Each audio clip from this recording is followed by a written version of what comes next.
वैसे मेरे पिताजी कांग्रेस में थे और पहले विधायक 1977 में कांग्रेस पार्टी से बने थे। अब गठबंधन के बाद कांग्रेस कार्यालय के अंदर में आया हूँ। मैं धन्यवाद दूंगा हमारे मकराना के विधायक और कांग्रेस के जिला अध्यक्ष जाकिर गहसाउद साहब का, हरिंदर मिर्जा जी जो नागौर के हमारे विधायक वरिष्ठ नेता है, चेतन डूडी जी, छोटे भाई मुकेश भाकर जी लाडनू से, रामनिवास जी गावड़िया परबतसर से, मंजू जी मेघवाल जाहिल से पूर्व विधायक, बिंदु चौधरी जी हमारी प्रमुख साहिबा, रामचंद्र जारोड़ा पूर्व विधायक और कांग्रेस पार्टी के तमाम नेतागण जिन्होंने इस बार ये प्रयास किया कि अलायंस किया जाए आरएलपी के साथ और मोदी और अमित शाह को सबक सिखाएं, भारतीय जनता पार्टी को सबक सिखाएं। हमेशा नागौर देश की राजनीति की धुरी रहा है और जिस तरह भारतीय जनता पार्टी का नेतृत्व है नागौर को टारगेट करके और जिस तरह लोगों की ज़बरदस्त ज्वाइनिंग कांग्रेस छोड़ा के बीजेपी के अंदर करवाई और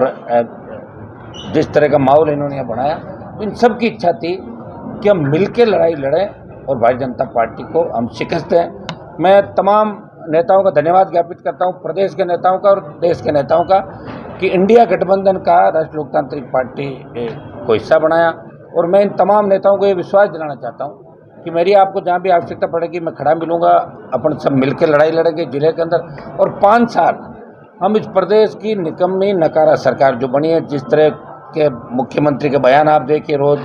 जिस तरह की हालत प्रदेश के अंदर बने, पता ही नहीं चल रहा है कि सरकार है या नहीं है। और दिल्ली की सरकार ने जिस तरह लोकतंत्र की हत्या करने का प्रयास किया, इलेक्टोरल बॉन्ड के नाम से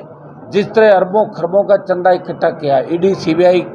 से डरा के जिस तरह की वसूली उन्होंने देश के अंदर की, कोई भी बोलता है उसको जेल के अंदर डाल दिया जाता है। तो ये आपके ये झारखंड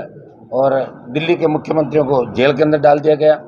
किसान सड़कों पे। और मैंने पिछली बार लोग ये भी सवाल करेंगे कि आप तो एनडीए गठबंधन में से,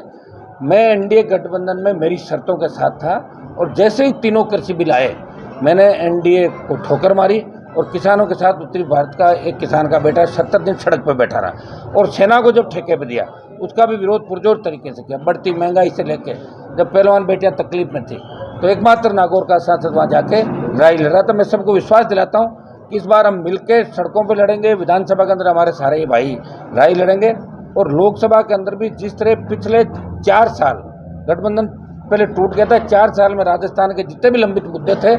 24 बीजेपी के सांसद थे, एक सांसद आरएलपी पार्टी का जो एनडीए गठबंधन से अलग होकर था, वो हमेशा राजस्थान के हितों की पैरोकारी करे, चाहे ईआरसीपी का मामला हो, चाहे सिंचित क्षेत्र बढ़ाने की बात हो, और ये हमारे जल समझौते और जो पंजाब हरियाणा